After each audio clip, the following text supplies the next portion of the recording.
2024 के चुनाव के पहले हमारा ये प्रयास रहेगा कि समग्र देश नक्सलवाद की चपेट से मुक्त हो जाए। देश के गृह मंत्री का यह बयान बेहद अहम है, खासकर झारखंड, छत्तीसगढ़, बिहार, पश्चिम बंगाल और ओडिशा जैसे राज्यों के लिए यह बड़ा दावा है। देश में नक्सलवाद की तस्वीर जब भी उकेरी जाती है तो इन रेड जोन के राज्यों को ध्यान में रखकर ही यह तस्वीर बनाई जाती है। सवाल है कि हम इस दावे को कितना गंभीर रूप से ले सकते हैं। साल 2000 में झारखंड अलग राज्य बना। भौगोलिक विषमता, खनिज पहाड़ के साथ साथ राज्य को विरासत में नक्सलवाद भी मिला। झारखंड गठन के बाद नक्सली वारदात बढ़ी और पिछले लगभग 23 सालों में नक्सलवाद से झारखंड का सीना छलनी है। अगर आप झारखंड के छलनी हुए सीने को आंकड़ों के माध्यम से देखना चाहते हैं तो कुछ आंकड़े हमारे पास मौजूद हैं। साल 2022 के इन आंकड़ों के आधार पर झारखंड गठन के बाद नक्सली वारदात में 541 से ज्यादा पुलिसकर्मी शहीद हो गए। 1887 आम लोग भी मारे गए। साल 2002 में सबसे ज्यादा 69 पुलिस के जवान शहीद हुए।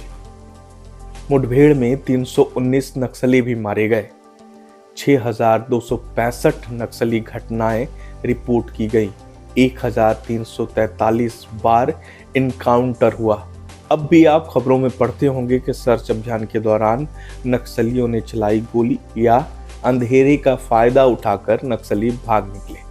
अब भी कई ऐसे इलाके हैं जहां नक्सली छिपे हैं। बूढ़ा पहाड़ को लेकर सुरक्षा बलों ने दावा किया कि 3 दशक यानी लगभग 30 सालों से ज्यादा वक्त से बूढ़ा पहाड़ पर नक्सलियों का कब्जा था। इस पहाड़ को अब पूरी तरह नक्सल मुक्त घोषित कर दिया गया है।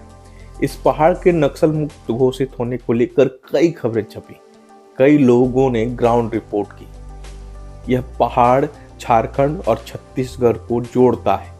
एक सप्ताह पुरानी खबर है कि इस इलाके में 7 लैंड माइन्स बरामद किए गए हैं। अब भी यह पहाड़ पुलिस वालों के लिए एक बड़ा रहस्य है।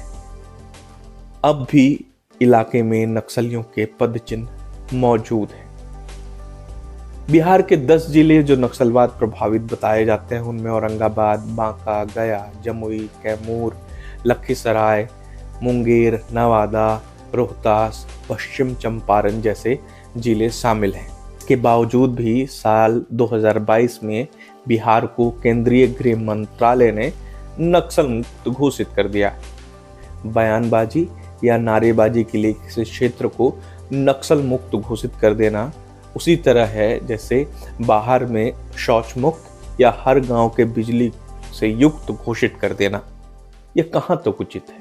उठते सवालों के जवाब तलाशने की कोशिश कीजिए।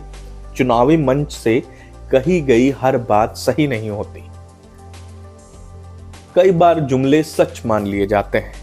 आप जनता हैं, नेता के बयान, दावे और चुनावी जुमले में फर्क करना आपको सीखना चाहिए।